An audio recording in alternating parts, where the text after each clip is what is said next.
keputusan Rakornas ya bahwa PKPI, rancangan PKPI ini disahkan. Itu tahun 2022. Rekomendasinya mensahkan PKPI kelembagaan. Dasarnya tentu dasar tidak hanya berkaitan dengan kebutuhan, tetapi ini berkaitan dengan secara hukum ini sudah disahkan gitu. Jadi harus dijaga marwah lembaga. Apa-apa yang sudah diputuskan di Rakornas seharusnya memang menjadi sesuatu yang harus dilaksanakan. Tahun 2023 saya masuk, ini histori dulu ya, biar teman-teman tahu. Tahun 2023 saya masuk di KPI Pusat. Saya mengerti betul histori, mengerti betul dinamikanya, maka saya secara pribadi waktu itu dalam prognosis namanya, dalam penyusunan program, mengusulkan harmonisasi. Jangan sampai yang sudah disahkan tidak diharmonisasi dan tidak ada kekuatannya. Lalu saya langsung menjadi PIC waktu itu untuk harmonisasi. Perjalanan harmonisasi ini juga sudah saya sampaikan kemarin di rapat Prarakornas ya, Mbak Mimi. Perjalanan harmonisasi itu sangat panjang kali lebar kali tinggi dengan anggaran yang tidak banyak. Karena apa? Karena ini kan program rintisan, program yang baru. Program harmonisasi PKP inilah program baru. Ya kalau misalkan program literasi, riset itu kan yang lain kayak BIMTEK apapun itu sudah program yang memang mungkin 5 tahun yang lalu, 7 tahun yang lalu yang sudah ada anggarannya. Kebetulan karena ini program baru, ada 3 program baru yang kalau tidak salah di tahun 2023, dan itu tiga-tiganya Belimade ini yang jadi PIC-nya begitu. Akhirnya mengais-ngaislah anggaran gitu. Nah, anggaran itu kita mampatkan untuk harmonisasi dengan 6 lembaga, 5 kementerian dan 1 lembaga setkap. Prosesnya panjang dan apa yang kita buat, jadi biar teman-teman saya mau kasih tahu harmonisasi, di proses harmonisasi itu apa yang kita buat itu menurut kita, menurut tim pembuat di KPI, menurut yang kita sahkan dan kita bahas di ruang-ruang sidang KPI. Begitu memasuki harmonisasi, sudah tidak lagi KPI yang menjadi penentunya. Yang menjadi koordinator harmonisasi peraturan KPI adalah dari Kumham, namanya Mas Yanto. Yang menjadi peserta siapa? Tergantung siapa yang diminta oleh Kumham. Ya, tergantung diminta oleh Kumham. Kumham kemudian mengakselerasi PKPI kita dengan Menpan RB. Kemudian Kementerian Dalam Negeri, kemudian dengan Kementerian Kominfo. Di FGD kedua mengakselerasi lagi dengan Kementerian Keuangan. Kemudian dengan tetap memberikan dengan tetap menghadirkan Mendagri, Menpan RB, dan juga Kominfo. Pada proses FGD ketiga itu karena sudah tidak ada anggaran, jadi kita laksanakan di kantor di KPI. Dan dalam proses itu selalu diatensi oleh Setkap, ya, biar teman-teman tahu. Jadi ada 5 kementerian plus Setkap. Itu yang mengatensi proses. Jadi KPI ini yang namanya kami komisioner itu mengawal agar jangan sampai PKP ini malah merugikan kita. Atau misalkan malah mengecilkan peran-peran kita. Itulah kemudian setiap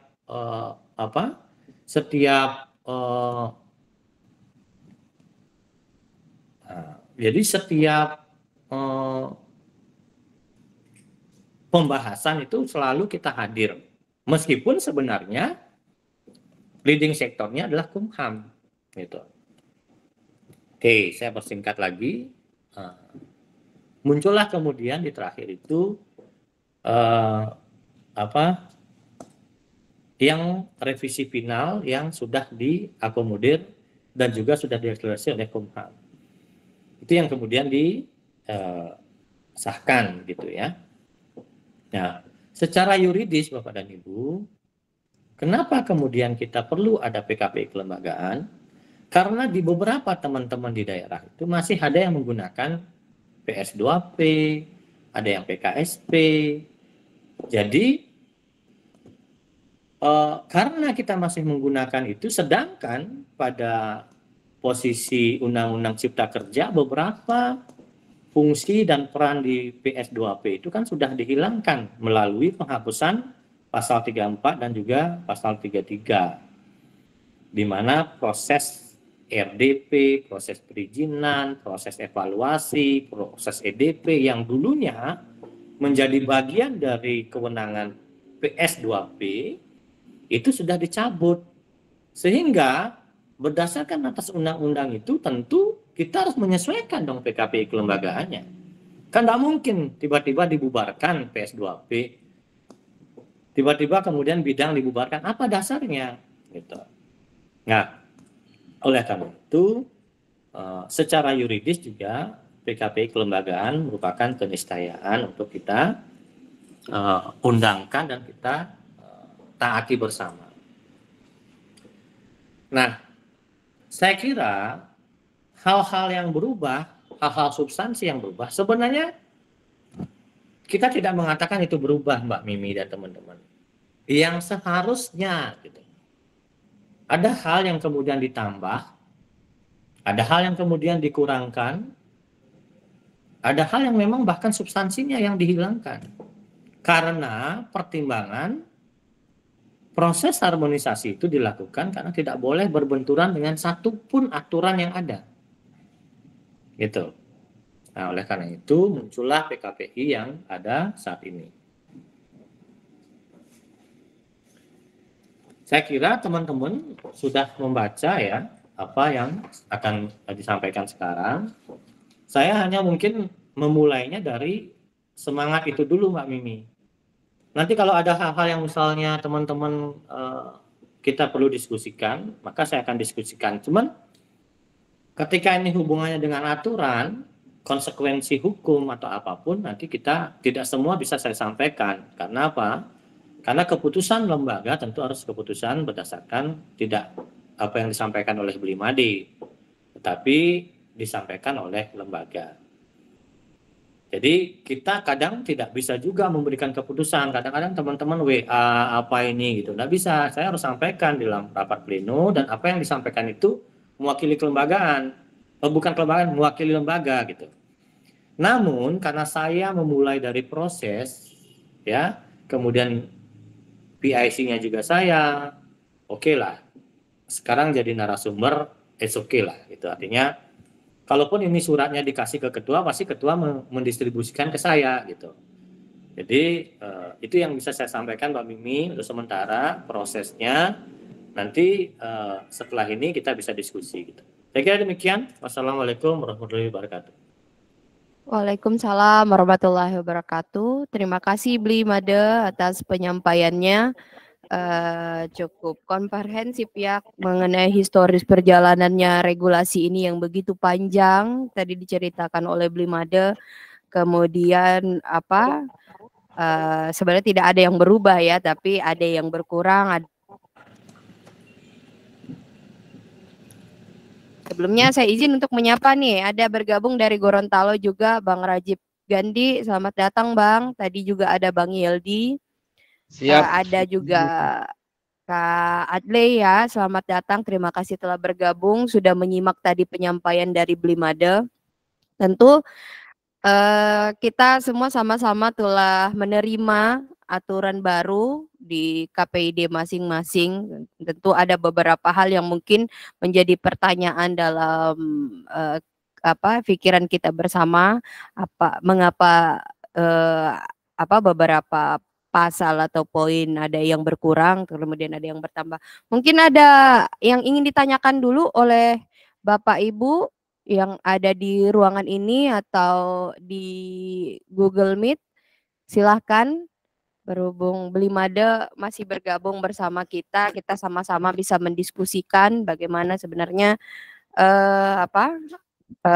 PKPI kelembagaan ini. Bagaimana Bapak sekalian? Silakan Pak Ketua, mungkin ada pertanyaan yang ingin disampaikan.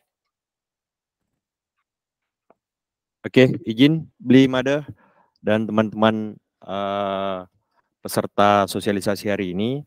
Mungkin ya saya beberapa hal yang akan coba meminta kejelasan sebenarnya. Ini mengingat kemarin kita sempat kedatangan anggota DPRD Provinsi Kalimantan Utara ya. Mereka juga sedang melaksanakan seleksi dan pembentukan KPID baru di Kalimantan Utara. Yang saya mau tanyakan ini terkait seleksi ini kan di PKPI yang 2012 ya itu jelas ya 2014 itu jelas soal siapa yang menjadi tim sel ini, di mana pemberhentian tidak ada pasal yang lebih rigid, bahkan akan ada kalau di sini ada pasal yang soal pengangkatan atau seleksi komisioner ini tidak ada dalam pasal ini, sehingga apakah kita masih merujuk pada PKPI yang lalu atau bagaimana ini menjadi rancu juga bagi teman-teman KPI daerah yang sementara ingin melaksanakan seleksi. Kalau kami sih di Sulsel sudah sampai DPR, tinggal tinggal dinamika di DPR. Tapi kalau mengingat ini, mungkin juga teman-teman di Kalimantan Timur juga pasti akan mengalami hal yang sama. Yang kedua, pertanyaan kedua terkait kesekretariatan.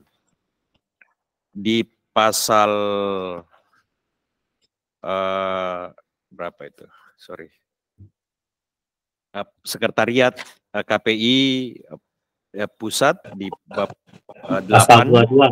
Pasal 22. Ya, pasal 22. Sorry mentah ke bagian kedua dalam pasal 22 itu melaksanakan fungsi kewenangan dibantu sekretariat. Apakah yang dimaksud sekretariat KPI daerah ini masih seperti yang sekarang ini, yang kita dalam tanda kutip independen mengelola rumah tangga sendiri, ataukah yang seperti KPI pusat yang diatur merupakan bagian dari pemerintah daerah, ataukah pemerintah pusat di pusat kesekretariatannya, kelembagaannya. Kalau di ini bagaimana? Apa beda dengan yang sekarang? Artinya di sini juga tidak jelas apakah ini pengelolaan rumah tangga sekretariat KPI daerah ini bagaimana anunya. Itu mungkin dua dari saya yang mungkin butuh sedikit pencerahan. Saya kembalikan ke teman-teman yang lain, ke moderator. Terima kasih, Belimade. Baik, terima kasih Pak Ketua atas pertanyaan yang disampaikan. Ada 2 poin tadi ya mengenai aturan tentang mekanisme seleksi yang sebelumnya di PKPI di PKPI tahun 2014 itu secara komprehensif ada tentang aturan tentang seleksi, namun di PKPI yang nomor 1 tahun 2024 ini tidak dicantumkan. Apakah akan ada turunan dari regulasi ini ataukah seperti apa. Kemudian untuk saat ini terkait dengan seleksi apakah tetap menggunakan PKPI nomor 14 atau bagaimana. Kemudian terkait dengan sekretariat mohon penjelasannya Belimade. Ataukah ada bapak-bapak yang ingin bertanya? Oh iya, mungkin Belimade boleh dijawab dulu jadi pertanyaan dari Pak Ketua tadi. Silakan Belimade, dengan hormat saya silakan.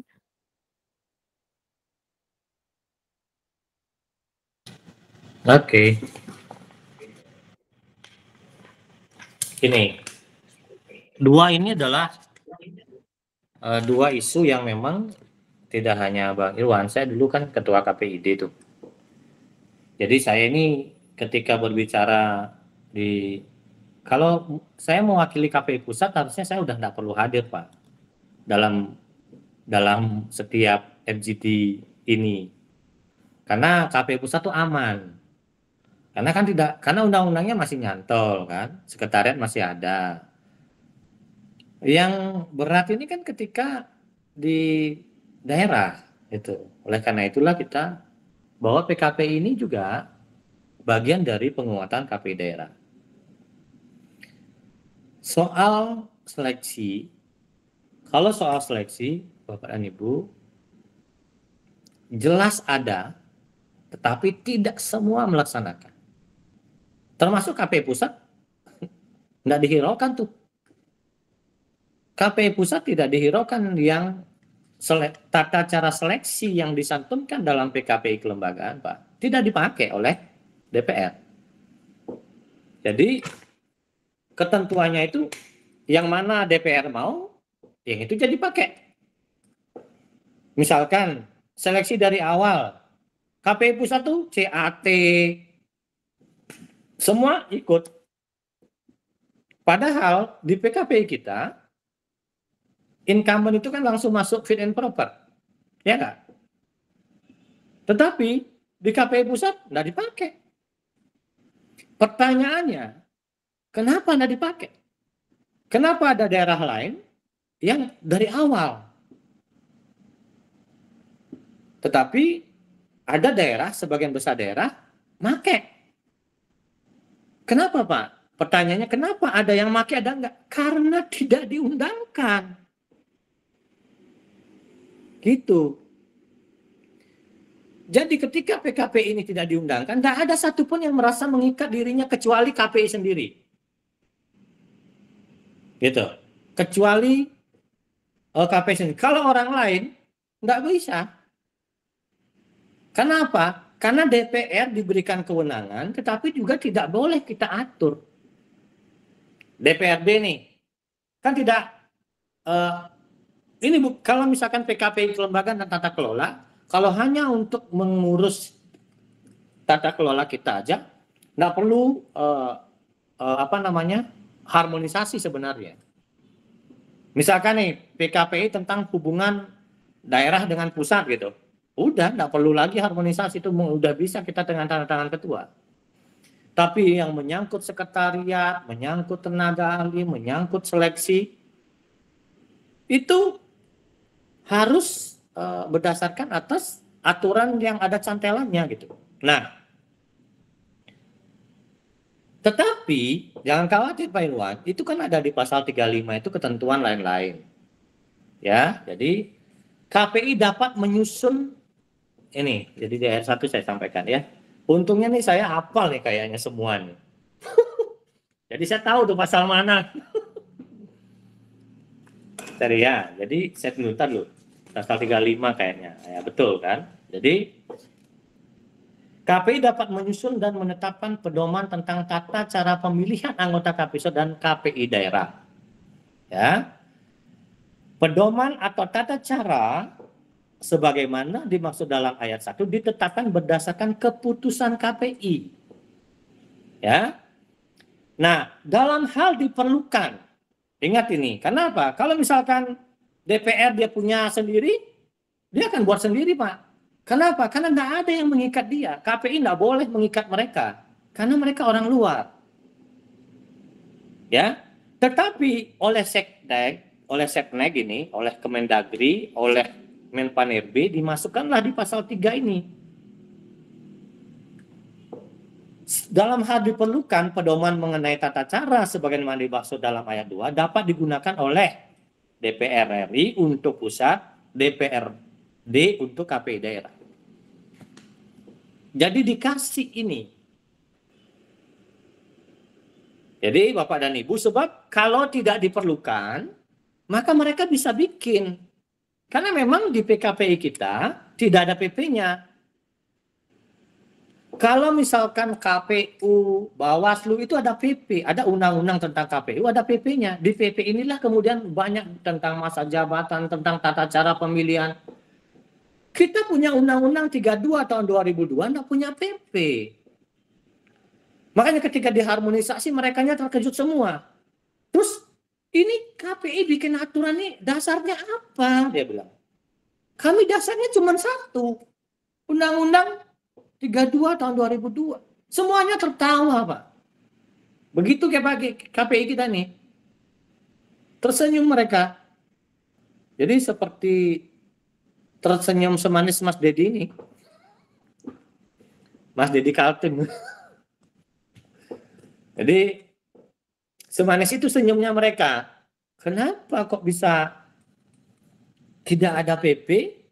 Terus kalian ini bikin aturan ini pakai rujukan apa? Hanya undang-undang. Gitu, Pak.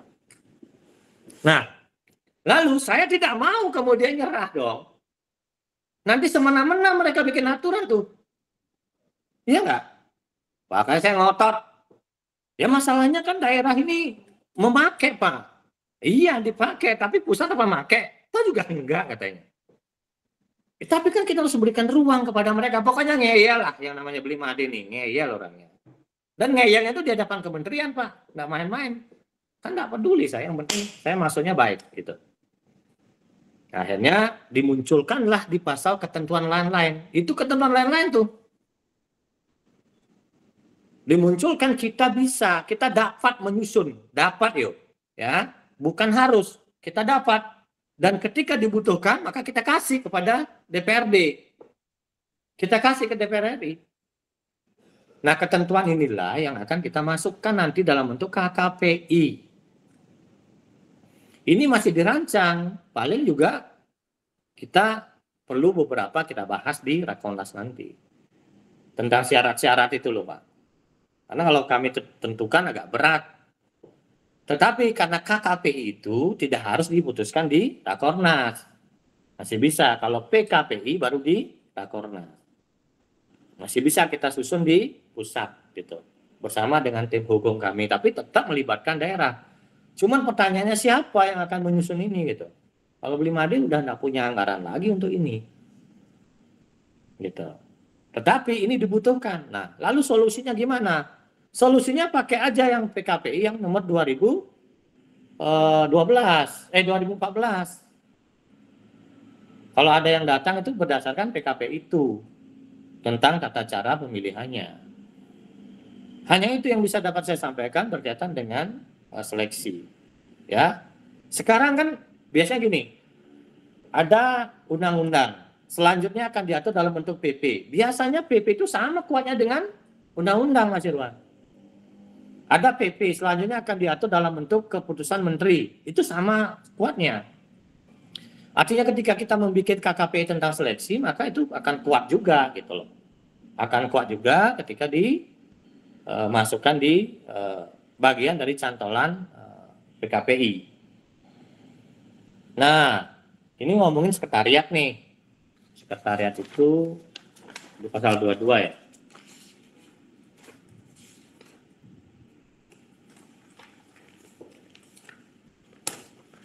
Jadi untuk seleksi itu ya Mas Irwan ya. Terus untuk pasal 22 berkaitan dengan sekretariat. Sekretariat yang dimaksud ya sekretariat lembaga negara, Pak. Yang dikembalikan kayak dulu.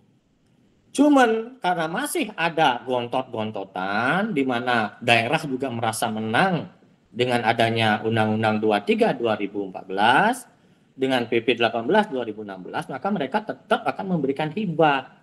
Hibah itu ya tidak diberikan, dia tidak punya kewajiban untuk memberikan sekretariat. Karena bukan konkurennya mereka. Nah, ini tetap kemudian kita pertahankan. Inilah yang saya bilang, sekretariat kan sebenarnya tidak boleh ada. Karena apa? Karena di Undang-Undang 23 sudah tidak lagi menjadi kewenangan daerah, kan sekretariat nggak boleh. Tapi saya ngotot, lalu bubarkan aja KPID. Lu gimana orang KPID datang? Kok susah sekali? Saya bilang begini, kok negeri ini susah ya? Kita ingin mengabdi kepada negara, tapi negara ini kok menghambat kita ingin mengabdi gitu. Akhirnya itulah yang kemudian dicantumkan oleh Setkap. Ini yang memasuk, ini Menteri Dalam Negeri udah nggak boleh, Menpan-RB nggak boleh, Pak Setkap yang kemudian mengatakan itu nggak mungkin. Kenapa? Di pasal 2002 itu, ya, itu memunculkan sekretariat. Logikanya, gini logikanya Mas Irwan, nanti sampaikan ini kepada Gubernur sama DPR. Logikanya, Gubernur melantik, DPR memilih. Loh, siapa yang bilang itu bukannya tanggung jawab daerah? Kalau bukan tanggung jawab daerah, ngapain Anda capek-capek untuk milih? Ngapain Anda capek-capek melantik? Begitu omongannya Pak Setkap tuh. Sama seperti saya waktu jadi ketua Bali. Saya bilang begitu, kami itu diperpanjang Pak, ini alasannya. Jadi dulu kami di Bali itu diperpanjang bukan karena minta diperpanjang. Saya bilang, apa kewenangan Bapak memilih kami, sedangkan kami tidak diberikan haknya? Saya bilang begitu sama Sekda. Bapak bubarkan kami atau Bapak kasih kami anggaran? Nah, inilah yang disampaikan juga oleh Pak Setkap pada saat harmonisasi. Kalau saya sih pengen teman-teman berani kayak begitu. Bapak bubarkan aja kami deh. Atau Bapak laksanakan undang-undang yang benar. Mana ada orang maunya memilih saja, melantik saja, itu namanya laki-laki tidak bertanggung jawab. Terus nggak dikasih rumah, nggak dikasih biaya hidup. Kurang ajar ya. Nah dulu kami itu diperpanjang di Bali 2,5 tahun itu ya karena mereka nggak boleh memilih. Saya bilang, kalau Anda mengambil pasal 8, maka Anda laksanakan pasal 10 undang-undang. Begitu Mas Irwan. Ketika dia diberikan hak untuk memilih, maka kewajiban untuk memberikan sekretariat dan anggaran harus dilakukan dong. Jangan jadi, kita nih jadi ayam kayak anak haram aja. Gitu. Nah, saya secara halus sampaikan itu juga di harmonisasi. Akhirnya Pak Setkap lah yang menyampaikan bahwa ini harus ada. Karena sehat apa? Dan itu karena kalau misalnya tidak dipilih oleh gubernur, oleh Komisi 1 DPRD, tidak dilantik oleh gubernur, oke lah nggak usah ada sekretariat. Masalahnya kan kalian pilih di daerah, bertanggung jawab daerah, kok nggak dikasih tanggung jawabnya gitu. Itu Mas Irwan. Itulah yang kemudian saya berterima kasih kepada Pak Setkap, Pak Pramono, Pak Purnomo. Itu yang kemudian selanjutnya kita dipanggil nih. Karena begini, dalam proses harmonisasi itu kita juga harus meminta, sekarang ini agak berat. Ini PKPI ini sudah minta izin kepada Presiden, Pak. Jadi sebelum diundangkan kita harus meminta masukan Presiden. Gitu sekarang, agak ruwet. Di dalam proses meminta masukan kepada Presiden, itulah kemudian Pak Setkap memanggil Kementerian Dalam Negeri, Kominfo, Kumham, dan KPI. Saya juga yang mewakili. Dan rapatnya itu di Setkap, di Sekretariat Kabinet. Disampaikan, ini sudah turun dari Presiden, arahan dari Presiden sudah turun terkait dengan PKPI, bahwa Kemendagri ini harus memperhatikan anggaran dan support daerah kepada KPID. Itu ada, itu yang saya sampaikan juga kepada daerah-daerah yang minta. Jadi ketika daerah-daerah sekarang ini Pak ya, saya lanjut lagi sedikit. Daerah-daerah sekarang ada yang kurang tuh dapat anggaran. Mereka bersurat resmi ke kita. Kita akan berikan klasterisasi di mana 2,5 sampai 3 miliar minimal. Kalau Kaltim nggak usah minta karena sudah gede. Ya, tapi kalau misalkan daerah yang lain boleh minta. Saya kasih klasterisasi dengan kajiannya plus surat dari Setkap arahan Presiden kepada Mendagri terkait dengan dukungan KPID. Tapi harus bersurat kepada kami yang resmi. Sebab kalau kami sampaikan ini, nanti takutnya Banten, misalnya Jawa Barat, Kaltim, atau Jawa Tengah, atau siapa yang sudah tinggi-tinggi nanti, wah nanti aku udah tinggi, nanti ada edaran begini dari KPI Pusat, bisa diturunkan gua gitu. Padahal itu kan saya bilang minimal. Kajiannya itu kajian minimal 3 miliar. Minimal 2,5 sampai 3 miliar dengan mempertimbangkan jumlah lembaga penyiaran, jumlah penduduk dan jumlah luas wilayah. Nah, seperti itu Bapak dan Ibu prosesnya PKP ini, dan Saya kira apa yang ditanyakan oleh Pak Irwan ditanyain juga tuh dalam proses prarakornas juga gitu kemarin. Tapi ini saya sampaikan lebih banyak lah ya, gitu ya. Saya kira itu Mbak Mimi ya, Pak Irwan, terima kasih. Baik, terima kasih Bli Made. Luar biasa ya penjelasannya ya. Kita sudah tepat meminta Bli Made untuk jadi narasumber. Memang sumbernya ini, sumber informasi dari terkait PKPI ini ada di Bli Made. Nah, jadi tentang aturan mengenai mekanisme seleksi nanti tadi kita tinggal menunggu KKPI dari KPI Pusat ya Bli. Sementara selama berlangsung dalam waktu dekat ini ya masih menggunakan PKPI nomor PKPI tahun 2014 atau Undang-Undang 32 itu sendiri. Tadi sudah banyak sekali penjelasan dari Bli Made, bahkan sudah disinggung tadi terkait klasterisasi. Saya juga agak ini Bli terkait klasterisasi karena mungkin saya kurang mengikuti perkembangannya, jadi mungkin ada update Bli tentang klasterisasi ini, bagaimana perkembangannya Bli? Perkembangan klasterisasi itu sebenarnya sudah selesai dan bentuknya surat edaran, cuman di surat edaran itu kita menyebutkan bahwa kajian ini sudah kita bicarakan bersama 3 kementerian, Kemendagri, Menpan-RB sama Kementerian Keuangan, ya. Kemudian kita buat kajian, ya. Kemudian karena kita terlalu panjang kali lebar kalau kita berbicara tentang surat, awalnya kan kita klasterisasi ini 3 kementerian yang membuat surat keputusan bersama. Tetapi Setka bilang, oke, surat edaran ini sudah pas, angkanya sudah berdasarkan kajian, nanti kami backup dari surat edaran, surat perintah dari arahan dari presiden gitu. Jadi prosesnya juga panjang kali lebar tuh Mbak Mimi soal klasterisasi. Kita bicara dalam bentuk FGD, mengundang Kementerian Dalam Negeri, Menpan-RB, mereka semuanya setuju. Mereka sudah tahu getirnya beberapa daerah yang memiliki anggaran tidak banyak gitu.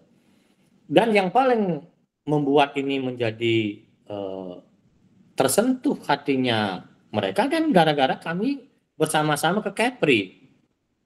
Jadi Pak Deputi Setkap itu ke Kepri meninjau langsung, kemudian mendengar berapa anggarannya Kepri gitu. Nah, kita berterima kasih tuh sama Kepri itu. Bukan berarti berterima kasih karena dia dalam situasi sulit ya, tetapi kita berterima kasih karena Kepri menjadi salah satu rujukan oleh Setkap mengatakan bahwa KPI ini tidak baik-baik saja. Itu saya yang menemani beliau tuh. Kami menemani Pak Setkap di Kepri. Jadi saya sampaikan, jadi situasinya tidak sedang baik-baik saja daerah ini gitu, dan di mana negaranya ini harus hadir gitu kan. Akhirnya berdasarkan itu juga klasterisasi itu kita buat dalam bentuk surat edaran KPI, tetapi berdasarkan atas kajian dan arahan dari 3 kementerian. Itu isi suratnya, isi SE-nya. Nah, berdasarkan kajian yang saya bilang itu hampir 120 halaman itu, keluarlah surat edaran KPI, kalau nggak salah 3-4 halaman itu, yang menyampaikan bahwa anggaran KPID itu minimal anggarannya 2,5 sampai 3 miliar. Minimal, itu yang kita keluarkan. Nah, karena kita juga melihat resistensi kepada teman-teman yang sudah mendapatkan anggaran tinggi, maka jika teman-teman merasa dibutuhkan, karena kita tidak bisa cawe-cawe Mbak. Kita ini Bli Made ini ingin bantu, KPI Pusat ingin bantu, tetapi kan dibatasi bahwa kita hanya koordinatif begitu. Tetapi kan tidak bisa. Akhirnya jika kemudian teman-teman berkepentingan, maka kita berharap mereka bersurat secara resmi untuk meminta arahan berkaitan dengan penganggaran. Oleh karena itu nanti kami akan balas dengan 2 surat edaran tentang klasterisasi dan surat arahan dari presiden kepada Kemendagri. Itu yang kita kasih kepada gubernur, kita tembuskan ke KPID gitu. Saya kira itu ya untuk klasterisasi. Baik Bli, terima kasih. Kami punya harapan lagi nih. Setidaknya ada penguatan lah untuk lobby-lobby kami di daerah ini, Bli. Oke, saya sapa juga ini bergabung bersama kita ada Mbak Mutiara Utama dari Maluku. Selamat bergabung Mbak, terima kasih telah menyimak diskusi kita pada pagi hari ini menjelang siang. Mungkin teman-teman dari Google Meet ada yang ingin disampaikan atau ingin ditanyakan, silakan dibuka mikrofonnya. Teman-teman dari KPID daerah lain. Aku boleh nanya nggak dan Boleh, mengkonfirmasi? silakan. Oke. Boleh, silakan Baik, Mbak Mutiara. terima kasih Mbak Moderator untuk kesempatannya. KPID Sulsel, terima kasih banyak ya sudah menginisiasi sesuatu yang mungkin tidak terpikirkan oleh kami-kami yang jauh dari KPI Pusat. Dan yang kedua, terima kasih juga karena menghadirkan narasumber yang passionnya memang di situ dan mengerti betul apa yang harus diperjuangkan untuk KPD daerah. Yang ketiga, terima kasih untuk Pak Made bahwa sudah berusaha sekuat tenaga dan itu tidak gampang, dan memang benar 22 tahun ini kita tidak punya PP tentang KPI. Jadi memang agak sulit untuk berjuangnya. Saya mungkin sepaham dengan Ketua KPI Sulsel. Pertanyaan sih sebenarnya sama. Nah, kami ini kan sebenarnya sedang dalam masa transisi perpanjangan. Di Maluku itu tidak pernah ada perpanjangan yang melebihi 1 tahun. Biasanya 6 bulan dan itu diperpanjang terus-terus bisa sampai 5 kali, 6 kali. Dan patokannya itu selalu pada PKPI nomor 1 2014 tentang kelembagaan. Tadi menyimak penjelasan Pak Made dan diskusi bahwa setelah diundangkan PKPI nomor 1 2024 berarti rujukan kita adalah ke situ. Nah, ini soal tata cara saja, tata cara pemilihan. Saya mengantisipasi saja karena kadang-kadang DPR kami itu suka mengikuti dan suka update. Untuk tata cara, ada baiknya bagaimana? Kita diskusi dulu dengan KPI Pusat, lalu berdiskusi dengan KPI, dengan DPRD kalau menggunakan tata cara 2014 nomor 1 di kelembagaan itu kan artinya kalau udah ada undang-undang yang baru PKPI-nya takutnya nanti ada yang mengatakan bahwa sudah tidak berlaku lagi dong PKPI 1 nomor 2014 dan kalau di 2024 ini hanya pada pasal 35 maka ada rangkaian yang panjang. Memang surat kami kepada gubernur dan kepada DPR merujuk pada 2014 dengan log waktu yang sama persis dan itu memang dilakukan sejak periode yang lalu sampai dengan periode ini. Itu kami mohon penjelasan itu. Lalu yang kedua, kami juga mohon sebenarnya terima kasih untuk tadi penjelasan terakhir soal posisi KPI. Agak susah di daerah kami karena rujukan mereka itu KIP. Kalau KIP itu kan penjelasannya jelas, nominal angka dan segala macam. Nah, apakah yang tadi disampaikan oleh Pak Made, tentunya kami dari KPID Maluku akan bersurat secara resmi, sehingga jawabannya juga resmi untuk membantu penganggaran di daerah. Karena anggaran kami memang turun dari tahun kemarin, 2 tahun ini turun. Biasanya sih memang dapat diperubahan, tapi untuk menjalankan program, apalagi di tahun politik ini agak sedikit lebih susah. Jadi mungkin itu saya mohon penjelasannya Pak Made, bagaimana soal tata cara untuk pemilihan, baiknya bagaimana, karena kami dalam posisi harus ada perpanjangan. Harus ada perpanjangan karena memang diperpanjang, tapi harus ada pemilihan. Maksud saya kalau perpanjangan terus kan agak capek juga. Lalu yang kedua soal yang tadi, bagaimana untuk penganggaran. Kalau sekretariat kami memang tidak terlalu banyak menuntut. Selama ini untuk anggaran kami menggunakan merinci soal PNBP yang diberikan Maluku ke negara dan itu negara memberikan lembaga penyiaran itu membayar setiap tahun itu setelah kami hitung itu 2,7 M setiap tahunnya. Nah, jadi itu sih selama ini yang kami gunakan sebagai posisi untuk bicara soal anggaran.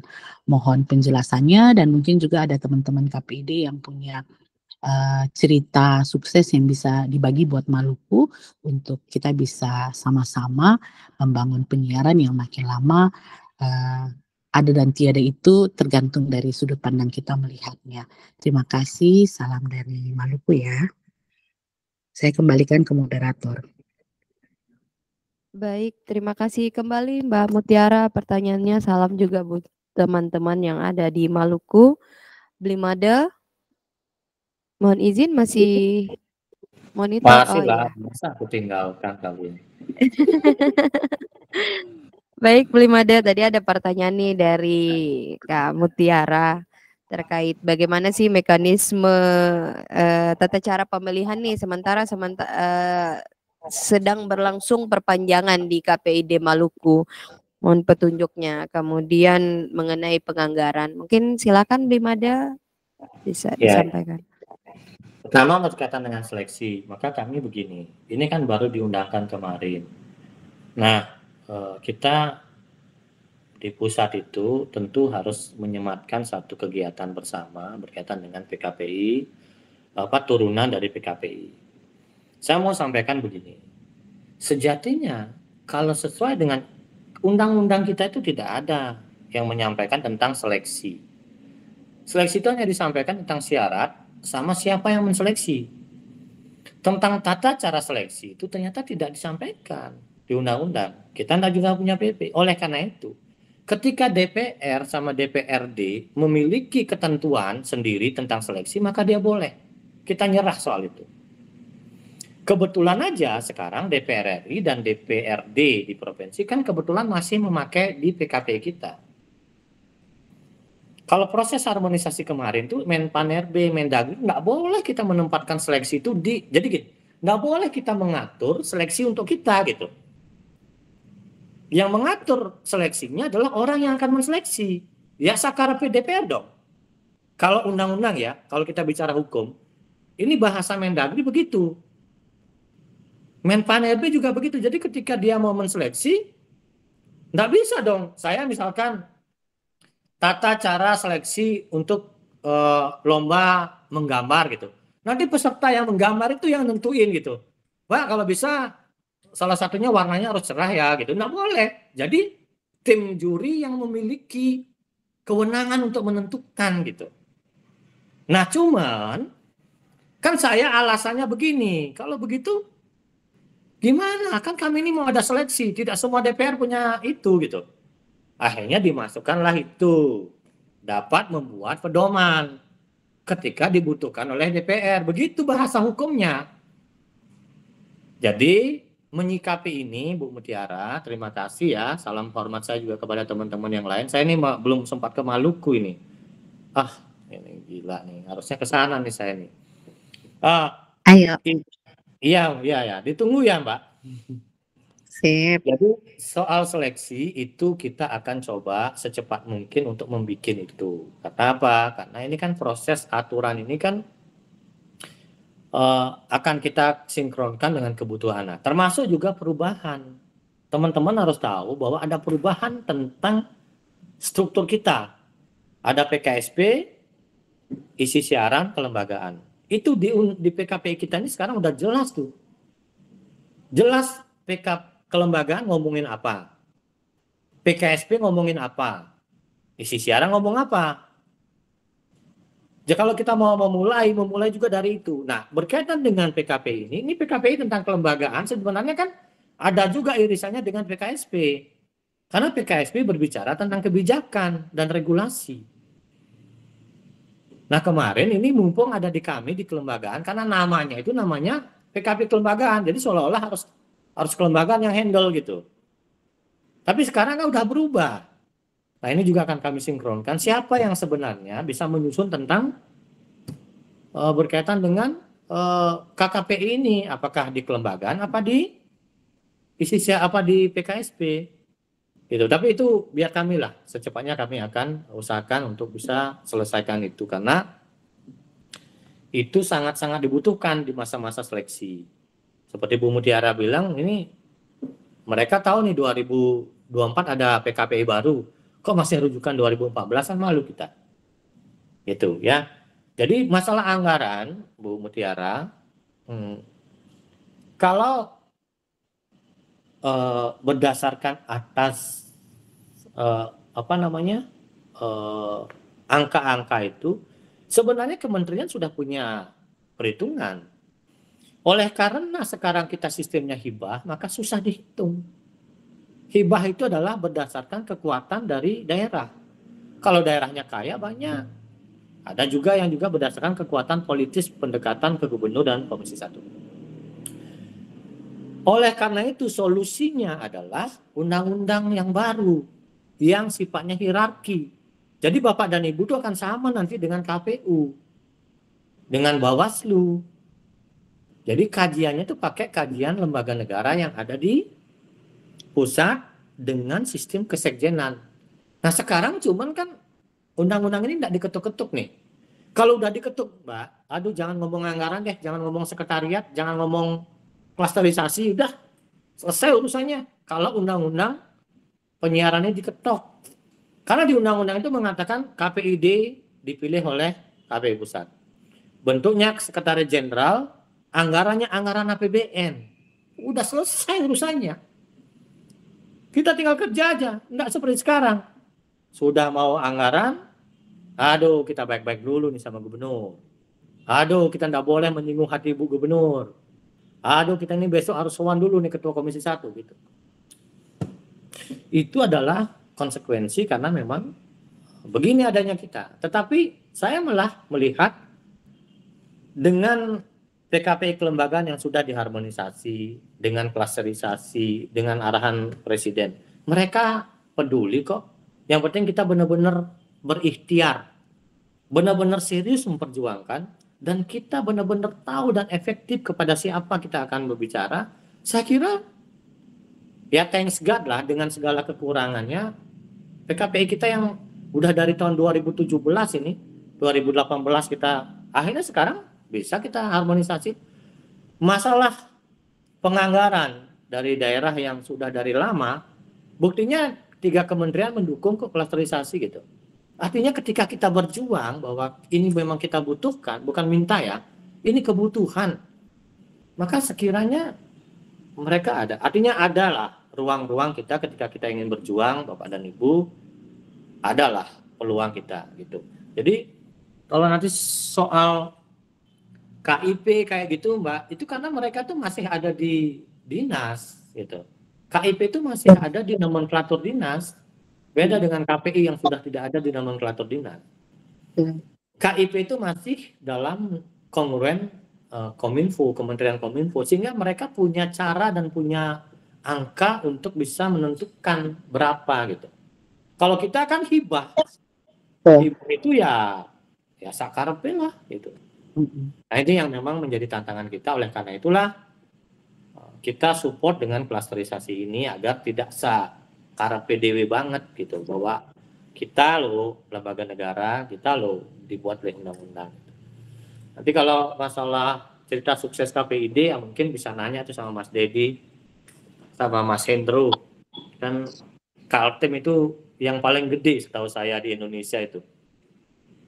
Kalau nggak salah sekarang jadi 25 miliar itu. Gajinya KPD Kaltim Mbak Mutiara, itu gajinya Kaltim itu lebih tinggi dari gajinya KPI Pusat. Waduh, menyala Kaltimnya. Menyala, beda mereka itu. Menyala Kakak. Ya. Jadi begitu ya Mbak ya. Jadi minta resepnya dari mereka tuh, dari Kaltim tuh. Ya dari saya gitu dulu ya. Baik, terima kasih Pak Made. Kami tunggu ya. Siap, dengan senang hati Bu. Baik, terima kasih Blimade telah menyampaikan. Mungkin dari Kaltim ada yang ingin disampaikan atau ingin berbagi cerita suksesnya yang tadi dinantikan juga oleh Mbak Mutiara. Silakan Pak, ada yang ingin disampaikan? Oke.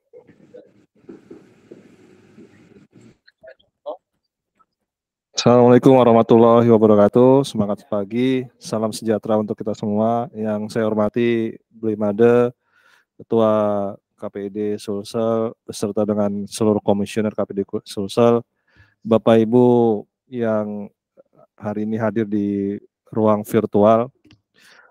Puji syukur kita dipertemukan dalam keadaan sehat walafiat. Kami juga bisa bersilaturahmi dengan Bapak Ibu komisioner di KPID Sulsel. Blimade, ini sudah kangen kita sebenarnya ketemu Blimade atas pemikiran-pemikiran. Tadi sebelum dimulai kita sampaikan nih KPI hari ini adalah KPI progresif itu kan. Pemikiran, terobosan, kemudian gerakan-gerakannya menelur kepada kita hingga kemudian itu bisa diimplementasikan. Nah, tapi agak sedikit sedih sebenarnya Bli, kenapa kemudian kita semestinya Rakornas ini kita ke Kaltim, gitu kan? Tapi karena ada beberapa hal dan lain sebagainya ya kita terpaksa bergeser ke tempat awal kita pernah Rakornas lalu. Mudah-mudahan suatu saat nanti kita bisa kembali ke Kaltim Blimade untuk kegiatan nasional. Ada hal yang cukup menarik di PKPI kelembagaan ini. Kita baru sekitar 2 bulan yang lalu beli rotasi bidang. Nah, sebelumnya saya di kelembagaan, hari ini di PKSP. Pak Hendro tetap di kelembagaan, sehingga memang hal-hal mengenai kelembagaan khususnya memang yang sangat ditegaskan dalam PKP ini adalah pasal 13 sampai 15 itu kan. 13 kita bicara etika dan lain sebagainya, kemudian 15 hal-hal bagaimana penyelesaian sengketa etika internal yang ketika itu memang sedikit banyak ya ada clash di internal tuh kan, bagaimana proses penyelesaiannya. Saya kira ini sama halnya dengan yang dilakukan oleh teman-teman kita di KPU atau Bawaslu gitu kan. Kemudian yang kedua, saya kira ketika ini sudah diperundangkan, maka pembahasan di Rakornas nanti mengenai hal-hal teknis yang kemudian itu bisa menjadikan buah hadiah kita ketika kita kembali kepada daerah kita masing-masing. Sama halnya dengan misalnya kemarin kita Rakornas bidang PKSP, ya kita sampaikan, jangan sampai pada Rakornas nanti kita habis energi untuk kemudian berdebat, ketika ada harmonisasi, poin-poin yang kita perdebatkan itu hilang begitu saja kan, rontok begitu saja. Maka ada hal-hal yang memang kita pentingkan di dalam diskusi itu, khususnya bagaimana lembaga penyiaran kita hari ini bisa kembali bangkit, itu yang sudah dilakukan Blimade. Saya ceritakan Blimade meningkatkan semangat radio-radio daerah, radio-radio di Samarinda juga tertarik beli. Mudah-mudahan ini bisa hadir untuk memberikan motivasi kepada radio-radio kita. Ya, wah udah banyak nih berarti yang minta. Itu makanya beli, karena postingan-postingan beli ini kan memberikan motivasi juga kepada kawan-kawan lembaga penyiaran di se-Indonesia lah. Kemudian yang dipertanyakan, yang menjadi perdebatan selama ini, kita kalau Kaltim beli tidak pernah berdebat soal berapa tahun, 3 tahun atau 5 tahun itu kan, kita selalu menghindar. Karena kenapa? Ini candaan aja beli, misalnya teman-teman ini berdebat 3 dan 5 tahun, ujung-ujungnya juga soal anggaran gitu kan. Anggaran kita sedikit, anggaran kita. Nah, ini untungnya sekarang adanya PKP, harapan kita adanya undang-undang penyiaran baru itu mampu memberikan sinergi kita dari nasional, dari pusat hingga daerah terkait distribusi anggaran. Nah, hikmah daripada itu tadi disampaikan oleh Bli, kedekatan kita dengan DPR khususnya Komisi 1 hari ini sangat-sangat erat, dengan Kadiskominfo juga sangat baik, sehingga apapun yang belum kita minta mereka sudah supply duluan Bli. Misalnya terkait anggaran, kebutuhan kita belum minta, mereka sudah butuh berapa, apa yang harus kita lakukan dan sebagainya. Pak Kadis juga demikian. Kalian mau buat program apa yang akan kalian lakukan dan lain sebagainya itu disuplai. Berbeda dengan era-era sebelumnya. Tetapi saya kira ini sama hal yang disampaikan oleh Bli. Ini tidak selamanya bisa berjalan semestinya yang kita harapkan hari ini. Besok-besok ketika berganti kepala daerah, berganti Kadis, ya bisa juga rontok ini Kaltim kan. Hari ini kejayaannya bisa dipucuk, besok-besok kita yang akan belajar ke studi banding ke Maluku, ke daerah-daerah teman-teman lainnya. Nah, ini penting memang kita bahas, Bli. Yang terakhir, mungkin sedikit informasi, Bli, yang bisa disampaikan oleh Bli. Jangan sampai kita nanti Rakornas berdebat lagi membahas bagaimana progres tentang undang-undang penyiaran kita ini kan. Nah, mungkin bisa Bli sampaikan, karena kalau diskusi dengan teman-teman AJI, IJTI, pasca aksi kemarin di kantor DPR, saya panggil itu, apa yang kalian demokan? Sebenarnya Bang, yang kita tolak itu bukan undang-undang penyiarannya, tapi beberapa pasal terkait investigasi dan pasal itu yang kita tolak. Nah, kenapa tiba-tiba di media pada blunder semua menolak secara keseluruhan? Nah, maka ada beberapa media kemarin sudah rilis hanya menolak sebagian saja. Nah, ini artinya bahwa di daerah khususnya Kalimantan Timur ini kan tidak ada penolakan secara keseluruhan terkait undang-undang penyiaran. Itu yang ada adalah tentang pasal investigasi itu saja yang mereka tekankan. Demikian, Bli, terima kasih Bapak Ibu semuanya, terkhusus sambutan yang sangat hangat dari Ketua KPD Sulsel beserta dengan seluruh Bapak Ibu di KPD Sulsel. Assalamualaikum warahmatullahi wabarakatuh. Waalaikumsalam. Baik, terima kasih. Mungkin tadi ada lagi namanya sedikit cerita juga dari KPID Kaltim, bagaimana tips dan triknya ya dapat dukungan dari pemerintah provinsi dan juga DPR serta unsur-unsur lainnya. Nah, mungkin ini bisa menjadi gambaran lah untuk kita di daerah bagaimana kita bisa mencapai pucuk juga nih seperti Kaltim. Tetapi yang paling penting itu bukan bagaimana mencapainya, tapi bagaimana mempertahankannya ya, Bang. Nah, ini kita minta trik dan tips lagi nih dari Blimade. Terus tadi juga ada diminta juga untuk bagaimana sih progresnya ini Undang-Undang 32 Bli mengenai revisi, mungkin bisa dijelaskan Bli. Terima kasih.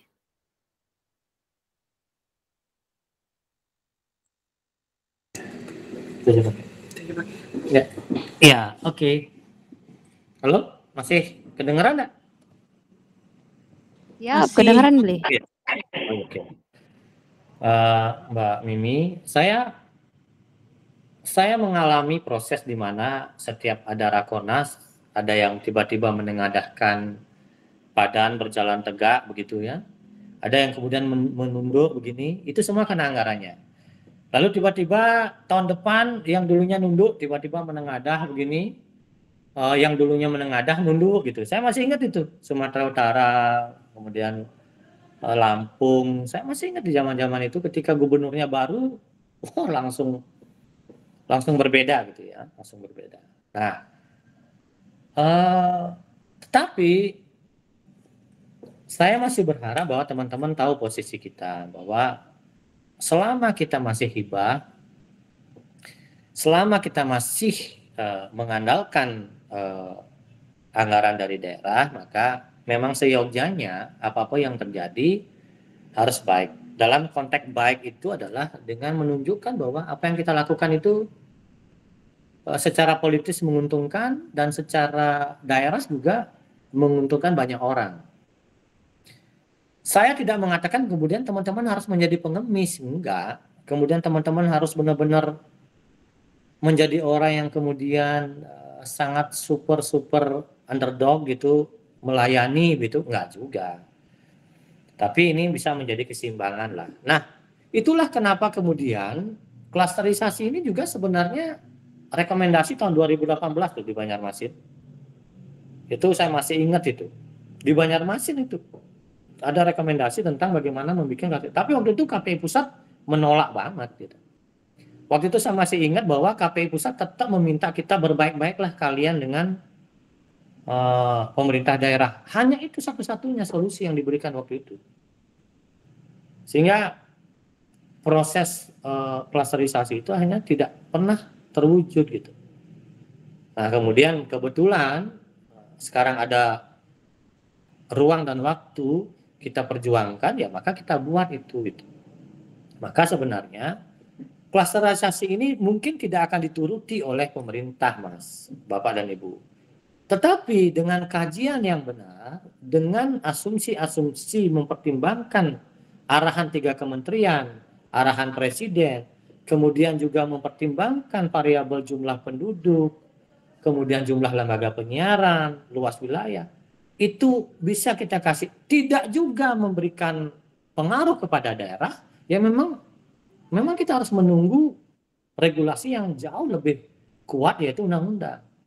Tapi saya berharap bahwa di samping pendekatan kita juga menggunakan pendekatan kajian bahwa ada loh kami segini gitu.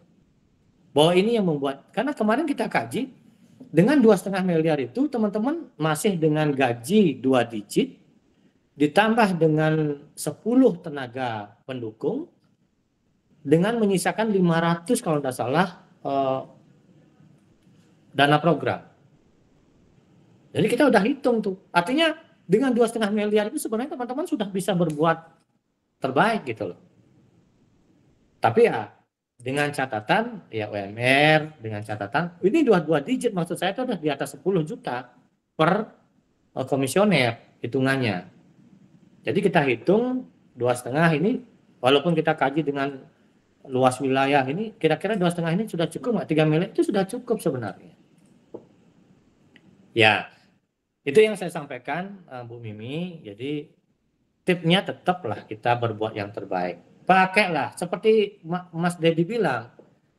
Dulu kami itu begitu. Jadi setiap ada kegiatan lomba yang menjadi jurinya ketua Komisi 1, melibatkan kepala dinas begitu. Jadi lembaga adat, lembaga apa, semuanya nanti gini. Jadi bukan kita yang berbicara tentang KPI, Bapak dan Ibu, tapi mereka yang akan ngomong tentang KPI. Sehingga sama, thanks God waktu saya jadi ketua KPID itu mereka yang nanya. Ini anggarannya berapa Pak Ketua, cukup nggak segini begitu. Walaupun kami tidak meminta banyak, tetapi mereka yang duluan memberikan tawaran. Saya mau kasih tahu Bapak dan Ibu. Gaji KPID itu di zaman saya baru naik 3 kali lipat. KPID Bali. Kemudian anggaran kita itu selalu dalam setiap tahun naik, itu baru di zaman saya juga gitu. Ini sorry ya, jangan bilang saya ini sombong, enggak. Tetapi memang kita membuat sesuatu yang waktu itu melibatkan semua pihak gitu. Jadi tentang KPI itu biarkan orang lain yang berbicara. Itu tips dari saya ya, sementara. Nah yang terakhir Mbak Mimi, saya harus tekankan ini kepada teman-teman. Ternyata setelah dibantu oleh Setkap, oleh Kominfo, oleh Mendagri, dia nanyakan satu hal. Pak Made, karena saya yang hadir waktu itu di rapat, Pak Made, ketika kami berikan sekarang penganggaran bahkan mungkin dari BUMN kepada sekretariat. Jadi nanti kalau enggak daerah Pak, sekretariat itu bisa dibiayai oleh kementerian. Karena di pasalnya itu sekretariat dibiayai negara. Ingat itu Setka yang bilang. Jadi ketika Menkominfo yang memberikan ruang itu, kira-kira Bapak dan Ibu mau nggak sama jalur program nasional dengan di daerah? Itu pertanyaannya Mbak Mimi sama teman-teman. Jangan sampai KPI pusat ke kiri, KPI daerah ke kanan. Itu yang dipertanyakan juga. Makanya kemarin saya membuat Rapim untuk menjawab apa yang menjadi permintaan Kominfo. Tetapi ya kembali Rapim itu akan menjadi program rintisan dan itu di tengah jalan dan tidak mungkin saya dapat anggaran. Gitu. Jadi itu yang saya sampaikan teman-teman, sekedar ya, artinya ini sambil berjalan kita akan coba sambil juga kita selesaikan masalah kita satu persatu. Gitu. Tapi penting ada Rapim Pak, karena Rapim ini yang kemudian kita mensinergikan apa yang menjadi program nasional turun sampai ke daerah berkaitan dengan komunikasi publik dan penyiaran. Kalau enggak, apa kemudian dasar saya memberikan anggaran kepada sekretariat-sekretariat di daerah? Kalau misalkan yang menjadi renstra nasional tidak jalan di daerah gitu. Nah itu ya Bapak dan Ibu tambahan-tambahannya. Baik, terima kasih Bli Made penjelasannya yang sangat mencerahkan kita di daerah. Jadi kita punya apa ya, punya pemahaman baru mengenai langkah apa yang harus kita lakukan. Sudah banyak trik dan tips yang diberikan. Baik, mungkin waktu juga lah yang memisahkan kita ya. Belum ada di sini sudah pukul 12.11, azan zuhur sudah berkumandang. Jadi mungkin pertemuan kita terkait sosialisasi PKPI kelembagaan ini mungkin kita akhiri sampai di sini. Terima kasih Blimade dan Bapak Ibu dari KPID se-Indonesia. Terima kasih banyak sekali yang telah disampaikan Blimade tadi yang menjadi arah baru lah bagi kita merealisasikan PKPI kelembagaan ini. Sudah banyak histori yang menjadi semangat kita kenapa harus menegakkan aturan-aturan di KPI, karena perjuangan Bapak Ibu di KPI pusat juga bukan main-main. Saya sepakat sih sama yang disampaikan oleh Mas Dedi tadi, bahwasanya KPI pusat hari ini sangat progresif. Terlihat dari apa pencapaian-pencapaian dan regulasi-regulasi yang baru yang dimunculkan dalam range waktu 2 tahun terakhir. Ini sudah luar biasa, apresiasi dari saya secara pribadi dan teman-teman di KPID Sulsel untuk Bapak di KPI Pusat dan juga teman-teman di daerah. Mungkin cukup sekian ya Blimade pertemuan kita pada siang hari ini. Semoga menjadi manfaat sehingga penyiaran di seluruh Indonesia semakin baik dan berjaya. Mungkin itu dari saya selaku moderator. Terima kasih telah membersamai sampai di akhir. Wallahul muwaffiq ila aqwamit thoriq. Wassalamualaikum warahmatullahi wabarakatuh. Waalaikumsalam. Terima kasih. Terima kasih ya. Terima kasih semua. Terima kasih. Sampai ketemu ya. Sampai ketemu di Sukses dan Rakornas. semangat selalu. Semangat terus kita ya. Terima kasih Bli. Makasih Mbak Mimi. Bang Rajib, Mutiara, Bang Adley. Makasih semua.